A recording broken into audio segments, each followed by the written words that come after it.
When I bought this house, it came with the previous owner's furniture, junk, and a heap of unresolved issues. Especially the flickering light bulb in the basement has been one of the most maddening.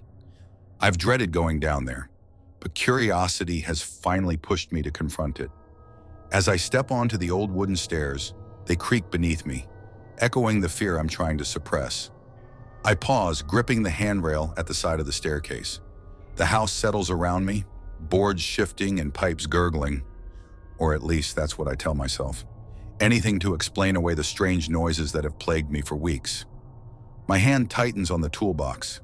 Its familiar weight should be comforting, but tonight it feels like an anchor, pulling me deeper into the shadows below. "Get a grip, Jared. It's just faulty wiring," I mutter.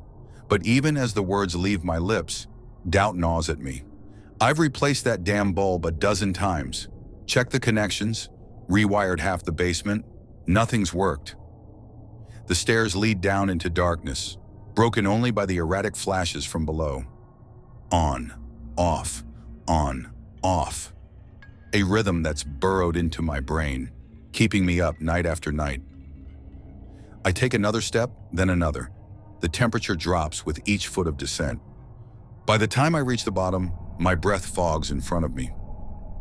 The basement stretches out, a cavern of shadows and forgotten junk.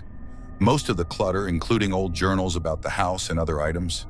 I moved them to the attic long ago. What remains is a scattering of old furniture, looming like misshapen beasts in the dim light. Cobwebs hang in gossamer curtains. And there, in the center of it all, that godforsaken bulb, the light constantly flickering. I set the toolbox down with a metallic clank that seems to reverberate through the entire house. My fingers fumble for the flashlight, clicking it on. The beam cuts through the gloom, revealing dust motes swirling in the air. All right, let's see what's going on here. I break the silence to calm my nerves.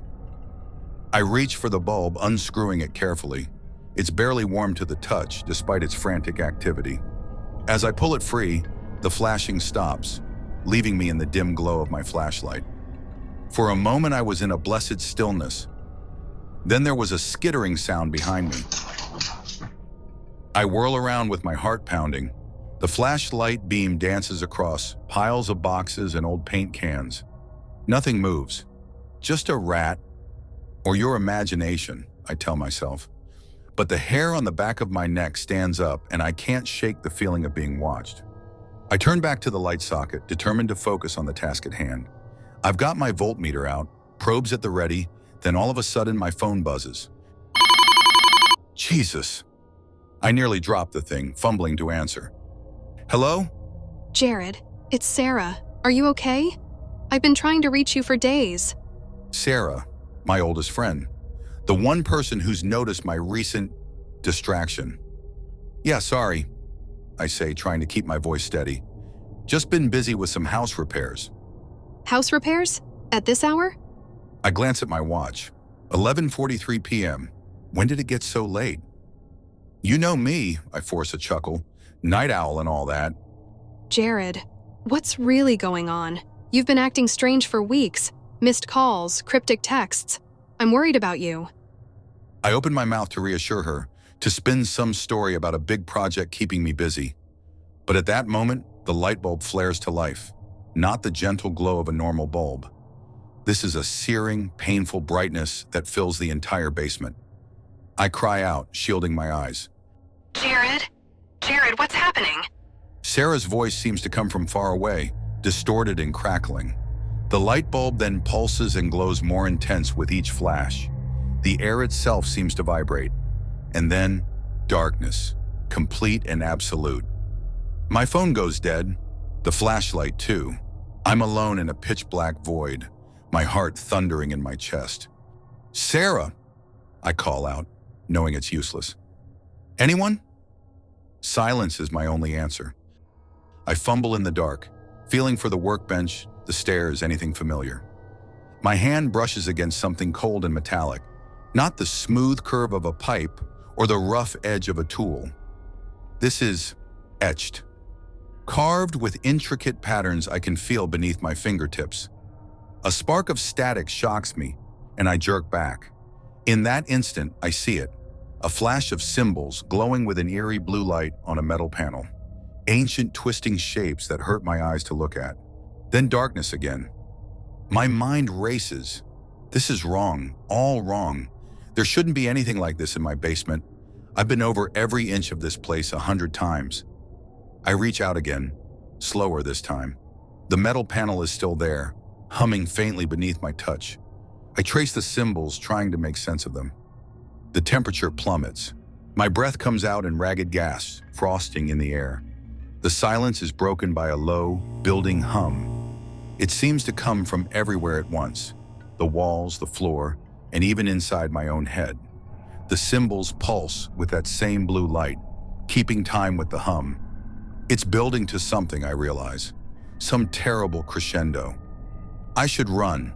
Every instinct screams at me to get out, to flee this house and never look back. But I'm rooted to the spot, unable to tear myself away from the glowing panel. Because beneath the fear, there's something else. A hunger, a need to understand, to solve this puzzle that's been tormenting me for weeks. My hand hovers over the symbols. I can feel the energy radiating from them, making my skin tingle and my hair stand on end. This is it, the source of all the strange occurrences, the flickering lights, the noises in the night, the feeling of being watched. It all comes down to this. I have a choice to make. I can try to fix this to undo whatever dark magic is at work here. Or I can turn and run, leave this cursed house behind and never look back. But I know deep down that it's already too late for that. I'm in too deep. Whatever's happening here, I'm a part of it now. My fingers brush against the first symbol, and the world explodes into light and sound. The symbols on the electrical panel burn into my retinas, their arcane shapes mocking my attempts at comprehension. I bolt up the basement stairs, my feet barely touching the worn wood as I race to my laptop. It sits on my cluttered desk, a thin layer of dust testament to how long I've neglected anything beyond my obsession with that damn flickering light. My fingers tremble as I type, desperately trying to capture the essence of those symbols before they fade from memory. The search engine loads agonizingly slowly, each second stretching into eternity.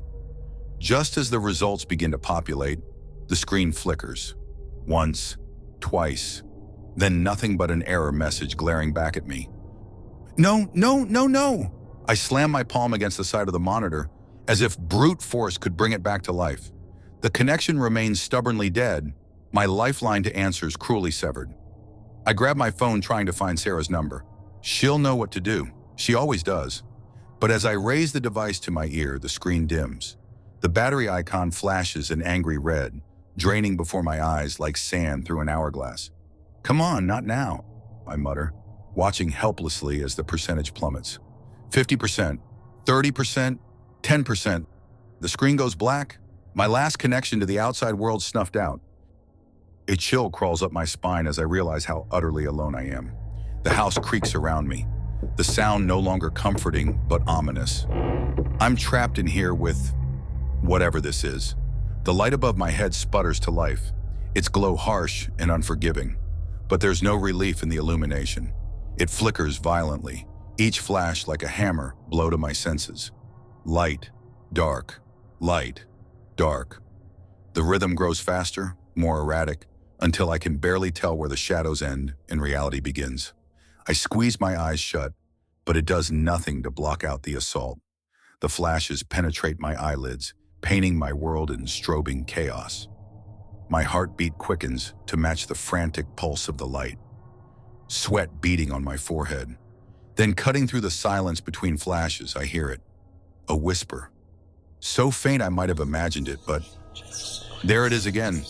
A silent hiss. Just on the edge of comprehension. I try to make out the words, turning my head toward the sound, trying to pinpoint the source, but it seems to come from everywhere and nowhere at once. Hello? Is someone there? Calling out to whatever is out there. The whispers multiply, a chorus of indistinct voices. They move and flow like waves, growing louder with each pass. I catch fragments. Trapped. Darkness. Eternity.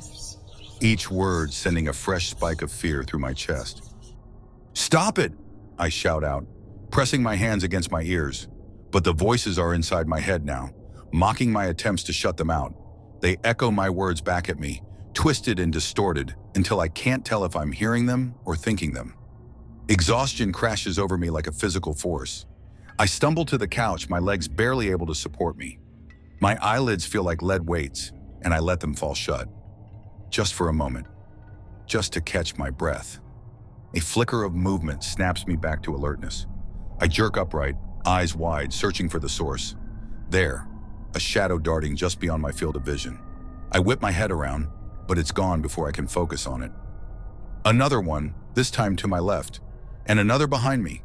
They move in and out at the edges of my perception, always vanishing the instant I try to look directly at them. I jolt myself upright, desperate to escape the phantom shadows. But as I reach the hallway, the door in front of me slams shut with a thunderous crack. I recoil, stumbling backwards. Another door slams behind me, then another to my right. The noise is overwhelming, and I can feel each impact vibrating deep within my bones. I spin in place, trying to anticipate the next slam, but they come faster and faster until it's all I can do to keep from screaming. And then, as suddenly as it began, silence falls. The quiet is almost more terrifying than the noise. I stand frozen, afraid to move, afraid to breathe. A cold breeze caresses the back of my neck, raising goosebumps along my arms. I shiver, rubbing my hands over my skin. The chill intensifies, dropping the temperature so rapidly I can see my breath fogging in the air. With the cold comes a smell, musty and dank, like rotting wood and stagnant water. It's the smell of the basement, but stronger now, more invasive. It coats the inside of my nostrils, clings to the back of my throat. I gag, trying to wave it away, but it only grows stronger. My eyes dart around the room, searching for something familiar, something normal to anchor myself to. But even that little bit of comfort is taken away from me. The framed photo of my parents that usually sits on the mantel now lies face down on the floor. The keys I'm sure I left on the kitchen counter are now sitting on the coffee table, almost as if they're mocking me. "This isn't happening," I mutter, pressing the heels of my hands against my eyes. "This can't be happening." But when I lower my hands, nothing has changed. If anything, more objects seem out of place. Books rearranged on the shelves, a chair turned to face the wall. Small, subtle changes that speak of an alien presence rearranging my house. The light flickers again, a brief stutter that I've grown sickeningly accustomed to. But this time, in that split second of darkness, I see it. A face pale and gaunt, with hollow eyes that bore into my soul. It's there and gone so fast I can almost convince myself I imagined it. Almost. Terror claws at my throat, choking off my breath. I have to get out. Now. I run sharply down the hallway, desperately searching for a way out of this nightmare. My eyes lock onto the back door at the end of the hall, my last hope for escape. But as I reach for the doorknob, the shadows I've only caught glimpses of before suddenly materialize, blocking my path. They writhe and twist, never fully solidifying but dense enough to be a terrifying obstacle. I swing my flashlight in a panic, the beam cutting through their dark, shifting forms. They recoil with a hiss, whether from pain or fury I can't tell. For a split second, I think I might have a chance to push past them and make it out. But then, a searing pain tears through my arms. I look down in horror as deep, angry red scratches appear, as though clawed by invisible hands. The shadows haven't been repelled, they've latched onto me, their malevolence seeping into my very flesh. In a blind panic, I stumble back, nearly tripping over myself as I scramble to find another escape route. My thoughts race, and I abandon the back door, turning instead toward the living room. Every step sends a fresh wave of pain through my body as the scratches burn and sting, but I force myself to keep moving. I finally burst into the living room, slamming the door behind me as if that flimsy barrier could somehow keep the horrors at bay. My breath comes in ragged gasps as I brace myself for whatever comes next. But as I turn to face the living room, my heart sinks. The flickering has spread. Every light, every bulb, every lamp pulsates in a maddening rhythm. The whispers have become a roar, drowning out my thoughts, my very sense of self. The walls seem to breathe, expanding and contracting like a giant lung. The floor ripples beneath my feet, threatening to swallow me whole. This house, my refuge, has become a living nightmare, and I'm trapped inside it. Desperate to find a solution, I force myself to return to the basement, fear gnawing at me with every step. Approaching cautiously, I notice the symbols on the electrical panel glowing faintly, their eerie light pulsing in rhythm with the flickering bulb. As I study them, the chilling truth becomes clear. These aren't just random etchings. They're ancient seals, meant to imprison something unimaginable. The bulb's erratic sputtering is no longer just an annoyance. It's a countdown to the moment everything unravels. The walls around me shift. At first, I think it's just my imagination. But no, they're actually moving, pulsing, breathing. The floorboards groan beneath my feet, the sound unnervingly organic. This isn't happening, I mutter, but even as the words leave my mouth, I know it's all too real. The house is waking up. Panic claws at my throat. I need to get out, need to run, but my feet are rooted to the spot. The once sturdy walls close in, wallpaper curling away to reveal more of those dark, twisted symbols etched into the wood beneath. Each step I take feels like I'm walking on something alive, something with a pulse. This house isn't just a structure anymore. It's become something hungry, something that wants me. I bolt for the stairs, but it's like running through quicksand. The house resists my every move, floors tilting and shifting underfoot. My mind races, searching for a solution, anything to stop this nightmare. The journal, the old leather-bound book I found when I first moved in, hidden away in the attic. It was filled with notes about the house's history, its dark secrets. If there's any hope of stopping this, it has to be in there. I throw myself up the stairs. Each step is a battle against the warping wood. The attic door looms ahead, but as I reach for the handle, it jams shut. The house doesn't want me up there. Like hell, I growl, ramming my shoulder against the wood. It splinters, but holds. Behind me, shadows lengthen, twisting into grotesque shapes. One more push. The door gives way with a deafening crack, and I tumble into the attic. The door slams shut behind me, trapping me inside. But I don't have time to worry about that now. The once organized space is chaos. Boxes overturned, furniture shoved against walls. My heart pounds as I dig through the debris, tossing aside old books and broken knickknacks. Come on, I mutter, growing more frantic by the second. Then, there. My fingers brush familiar leather. I yank the journal free, flipping through brittle pages, covered in cramped handwriting. My eyes widen as I find it. A detailed drawing of the symbols from the basement alongside a description of a ritual.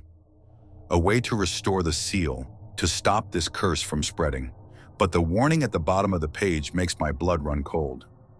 Dangerous, must be precise, requires great energy, both physical and mental. My hands shake as I read the final lines. This is my only chance, but the thought of going back down to that basement. I swallow hard, steeling myself. It's do or die time. I gather the items mentioned in the ritual. A candle, chalk, and a small vial of something I can't identify. The house groans around me as if it knows what I'm planning. The walls tighten, the ceiling lowers menacingly. Not today, I growl, pocketing the items and heading for the basement door. Each step echoes with creaks and groans from the house's shifting interior. The temperature plummets as I reach the basement stairs. The air thickens, becoming almost solid with oppressive darkness. And there they are, the shadow figures from before, more solid now, their eyes glowing with malicious intent. I tighten my grip on the flashlight, knowing it won't be enough, but it's all I've got. Taking a deep breath, I start my descent. The shadows move to intercept, twisting and contorting as they prepare to attack. The moment my foot leaves the last step, they're on me. Faster, stronger than before. Their touch is freezing, razor sharp. I swing the flashlight like a club, but they're relentless. Dark tendrils lash out, leaving burning scratches across my skin. I stumble, nearly dropping the vial. Clutching it tight, I kick and punch my way toward the center of the basement. Every step is agony, shadows pressing in from all sides, hissing and whispering in a language I can't understand. Finally, I reach the panel. With a desperate cry, I slam the vial to the ground. It shatters, releasing a pungent, acrid smell that drives the shadows back for a moment. My hands move frantically as I draw the symbols on the floor with chalk, trying to remember every detail from the journal. Lighting the candle, its weak flame casts long, eerie shadows on the walls. The whole house trembles as I begin to chant, my voice shaky but determined. The words feel strange on my tongue, but I push on, willing this to work. By fire's light and broken glass, the shadows now are sealed at last. Within the seal, they sleep so deep, their power locked, no more to creep. But in the dark where none can see, the shadows feed and grow in me. Bound by flame, yet stronger still, their strength concealed, their rise fulfilled. As I finish the final line, the light bulb overhead gives one last, violent flicker. Then darkness, complete and absolute as the bulb shatters. Even my flashlight goes out, leaving me in a pitch-black void. The air grows thick, heavy, shadows press closer, more tangible than ever.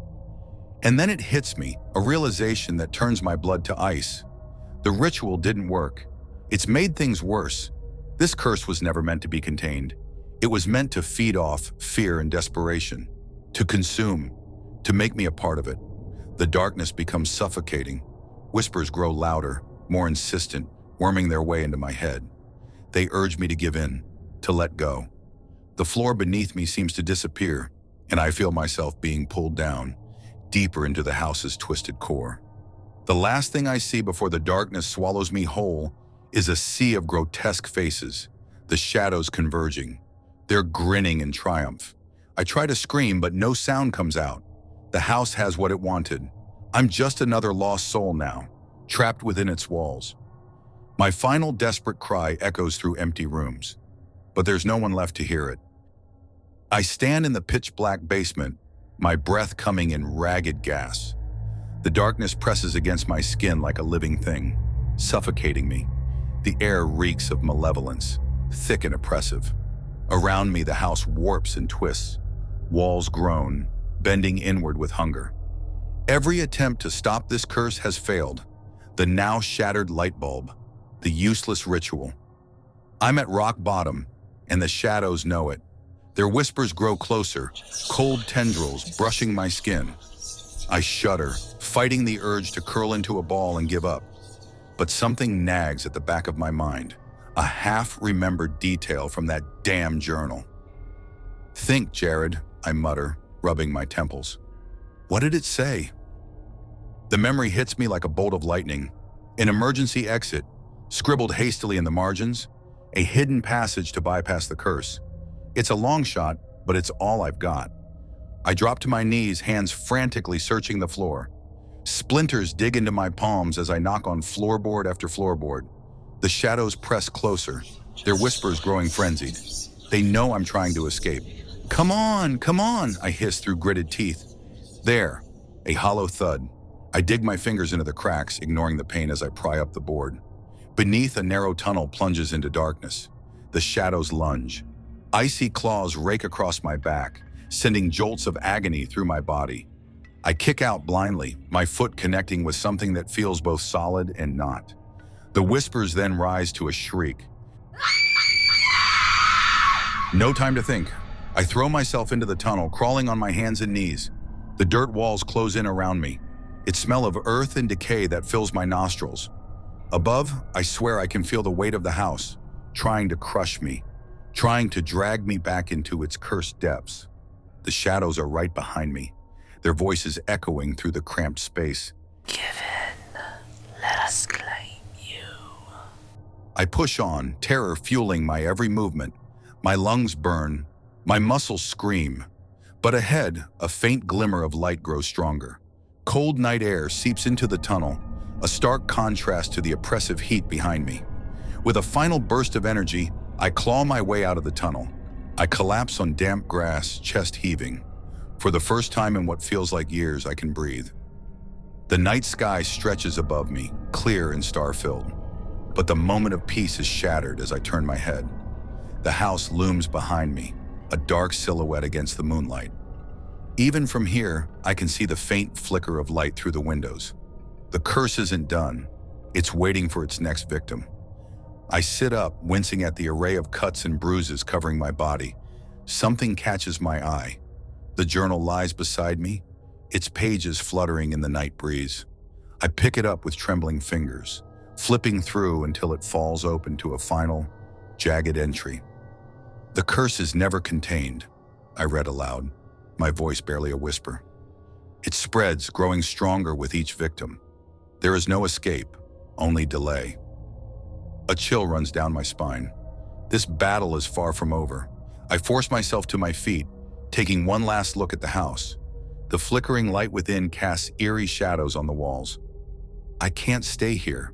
It's only a matter of time before... Wait, what's that? My eyes lock onto the street lamps lining the road. One by one, they begin to flicker, the same erratic pattern as the basement bulb. My stomach drops as the full weight of the curse hits me.